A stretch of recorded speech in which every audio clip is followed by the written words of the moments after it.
Roman architects solved a problem that we are still spending $157 billion a year failing to fix. They had no electricity, they had no compressors, and yet their buildings stayed 30 degrees cooler than many of ours. The method they use takes only a few minutes to understand, but really, almost nobody alive today has ever been taught to see it for what it was. Not decoration, not folklore, infrastructure. Long before anyone invented a thermostat, the Roman architect Vitruvius wrote the manual for how buildings were supposed to work. His 10-volume masterwork De Architectura, completed around 30 BC, did not casually suggest planting vines on south-facing walls. He prescribed it. That is the key point. This was not gardening advice. This was thermal engineering. Trained grapevines climbing limestone facades were treated as something just as essential as the foundation itself. And Rome was not improvising in isolation. Pliny the Elder documented the same practice in Naturalis Historia in 77 AD. He described estates across the Italian countryside where grapevines covered entire walls so densely that interior rooms stayed cool through the worst summer heat without any other intervention. The vines were not ornamental, they were part of the building's operating system. But the story does not stop in Rome. Move east into ancient Persia and you find the Chahar Bagh garden system. For centuries, Persian builders created vine-draped courtyard walls that guided cooled air into living quarters. In cities like Isfahan, where summer temperatures regularly rose beyond 40 degrees, this was not luxury. This was survival architecture, refined generation after generation until it became second nature. Then cross the Mediterranean into southern Spain, into Greece, into North Africa, and the same pattern appears again. In scattered villages across these regions, the Paris still survives. A grape arbor built directly against the house wall, sometimes stretched across entire facades. For more than 1,000 years, this was standard residential construction. Farmers in Andalusia did not debate whether vine cooling worked. They built it the same way they built roofs and walls and courtyard. To them, it was obvious. And that is the critical point. None of these civilizations treated this as some breakthrough idea. It only feels exotic to us because modern culture erased it from living memory. But when scientists finally pointed instruments at what the ancients already knew, the numbers they found were stunning. In 2011, researcher Gabriel Perez and his team at the University of Lleida in Spain published a landmark study explaining exactly how vine-covered walls cool a building. They identified 3 mechanisms working at the same time: evapotranspiration, solar radiation shading, and the formation of an insulating air layer. 3 cooling systems operating in parallel, powered not by a compressor, not by a grid, but by biology itself. Start with evapotranspiration, because this is where it becomes almost unbelievable. A single mature Virginia creeper growing on a south-facing wall can transpire hundreds of liters of water over the course of one growing season. Every liter of water that evaporates from those leaves absorbs approximately 2,260 kilojoules of heat energy. That is not metaphor. That is the same thermodynamic principle at the heart of every air conditioning system on Earth. The compressor in your air conditioner does mechanically what the plant does naturally. But the plant does it silently. It does it for free. And while it works, it also cleans the air. The second mechanism is shading. Researchers Robert Cameron, Jane Taylor, and Martin Emmett at the University of Reading confirmed in 2014 that dense climbing plants can block between 40% and 80% of incoming solar radiation, depending on the species and the density of the foliage. And really, that is the smartest form of cooling imaginable. The best way to cool a wall is to stop it from heating up in the first place. Once the wall has baked under direct sun, you are already losing. Then comes the third mechanism, the air layer. Between the leaf canopy and the wall, a pocket of still air forms on its own. That trapped air becomes insulation. Manfred Kohler at Neubrandenburg University of Applied Sciences in Germany studied this effect for 25 years on green facades across Berlin. His long-term research found a consistent reduction of 5 to 15 degrees Celsius in peak wall surface temperatures. Not for one season, not for a one-time experiment, for decades. And once you stack the headline numbers together, the scale of this becomes impossible to ignore. At the University of Brighton, Dr. Matthew Fox and his team measured bare wall surfaces reaching 58 degrees Celsius in summer. The vine-covered section of that same wall registered 28 degrees Celsius, a 30-degree difference. Same building, Same weather, same day. In tropical Singapore, Wang and colleagues at the National University of Singapore recorded exterior wall temperature reductions of 11.6 degrees Celsius using vertical greenery. In Chicago, at the Illinois Institute of Technology, Irina Susurova found reductions in cooling energy demand ranging from 28% to 40% on vegetated walls. Then came one of the broadest analyses of all. Alexandri and Jones modeled green wall performance across 9 cities worldwide and calculated cooling energy savings from 32% to nearly 100%, depending on climate zone. And then there is the argument people repeat more confidently than almost anything else. Ivy destroys walls. Everyone has heard it, everyone says it, but when that claim was actually tested, it collapsed. The English Heritage Hedera project, carried out in partnership with the University of Oxford, launched a multi-year investigation starting in 2010. Their conclusion was unambiguous. Common ivy on sound masonry does not cause structural damage. In fact, they found the opposite in many cases. Ivy can protect walls by buffering thermal cycling, shielding surfaces from wind-driven rain, and filtering air pollutants. The famous warning that climbing plants ruin masonry was traced back not to peer-reviewed structural engineering evidence, but to anecdotal complaints from property managers. No serious engineering study has ever established that sound masonry is structurally harmed by ivy in the way the myth claims. So now the picture becomes hard to escape. The science is strong. The historical record stretches back thousands of years. The results are measurable, repeatable, and free. And that forces a much bigger question. If the evidence is this overwhelming, why have so few people ever heard of it? The answer begins in Brooklyn, New York, in 1902.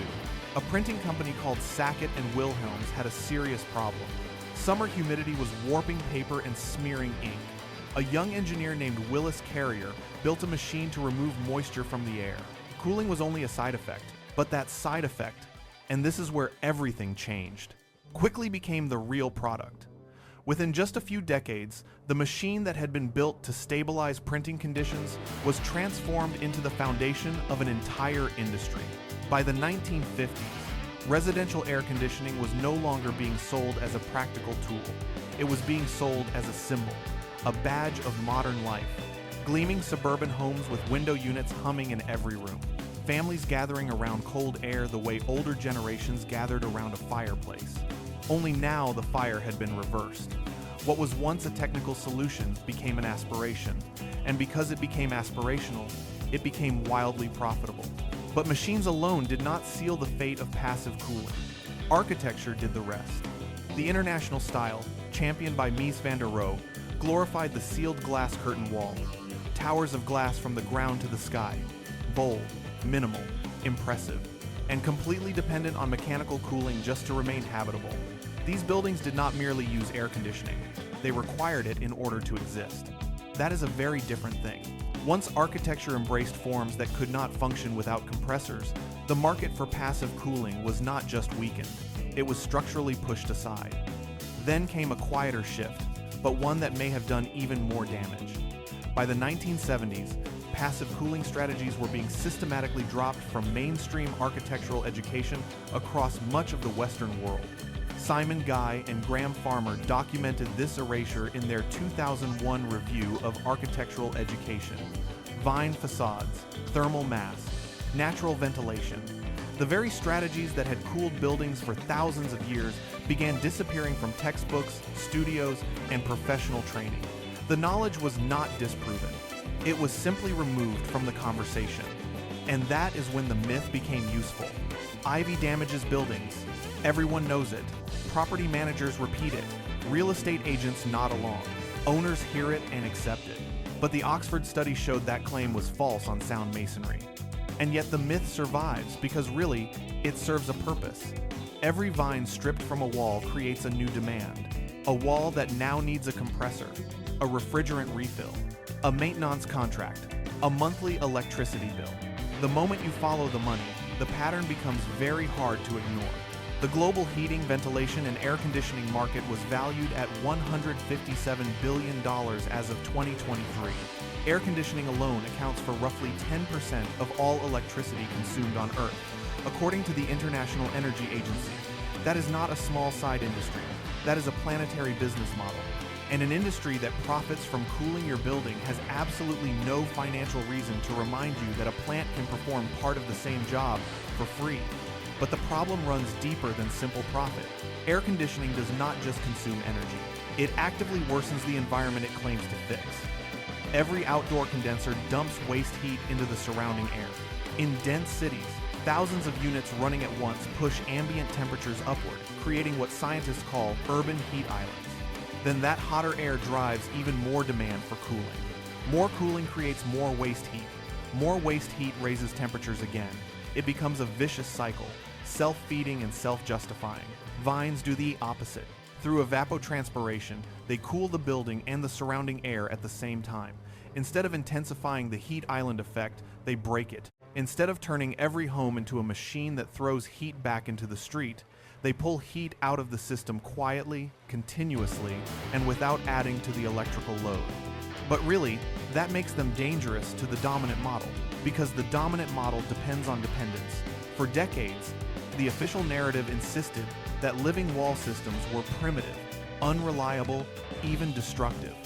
But a few architects around the world refused to accept that story. In Santiago, Chile, architect Enrique Brown began designing commercial buildings in the 1990s using climbing plants as a deliberate second skin, not decoration, a second skin. Cooling infrastructure. His vine-wrapped buildings consistently outperformed mechanically cooled neighbors in thermal comfort surveys.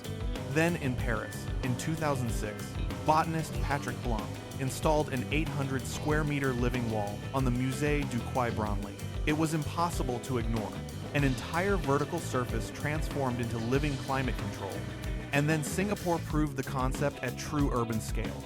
The Oasia Hotel downtown, designed by Woha Architects and completed in 2016, rose 27 stories high.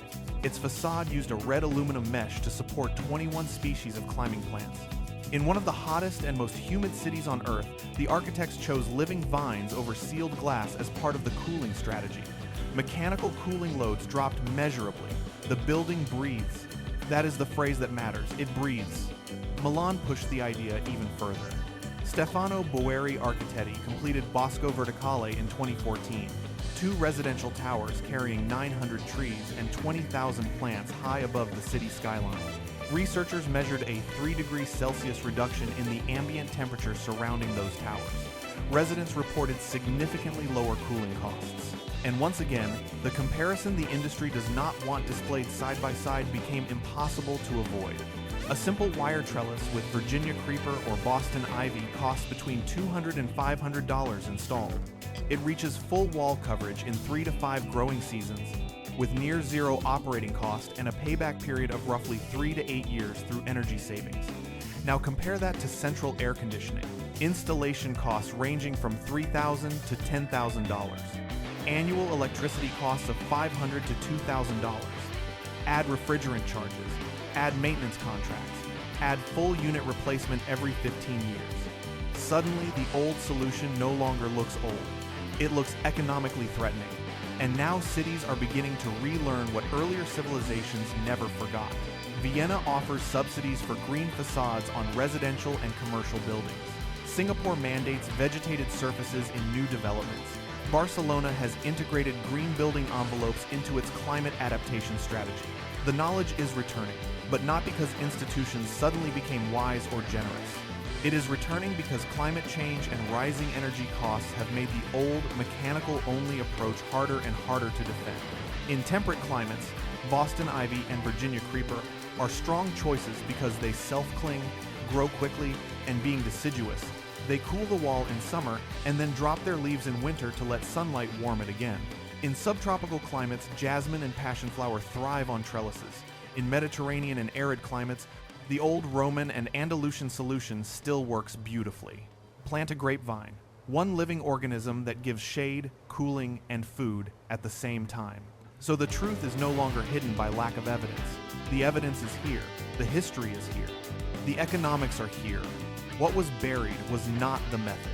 What was buried was the memory of the method, because a society that forgets how to cool itself naturally becomes a society that must rent relief from a machine. And now we come to the part that matters most. Not the theory, not the history, not the billion-dollar industry built on forgetting, the actual build. Because this system does not run on compressors or refrigerants or monthly bills. It runs on water, sunlight, patience, and a wall prepared correctly. Before planting anything, the wall has to be inspected carefully. This step matters more than people think. Run your hand along the surface and check for crumbling mortar, loose bricks, damaged stucco, or cracks wider than a few millimeters.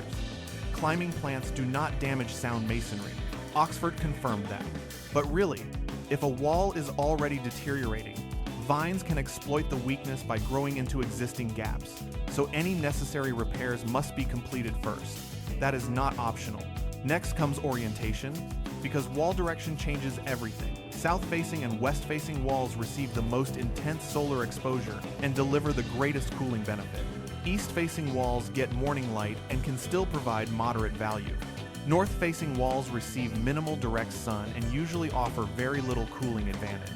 In other words, if you want the biggest payoff, start with the walls that absorb the most heat. Then choose the plant according to climate, not according to aesthetics alone. In cold winter temperate regions, Boston ivy or Virginia creeper are ideal because they are deciduous. They shade the wall through summer, then drop leaves in winter so sunlight can warm the masonry again. In Mediterranean, arid or semi-arid climates, grapevines are the classic solution. The Romans used them, the Persians used them, and Aleutians used them for centuries. They require a strong trellis, but they provide shade, cooling, and fruit at the same time. In subtropical regions, star jasmine, passion flower, or bower vine work well. These are usually evergreen and need trellis support.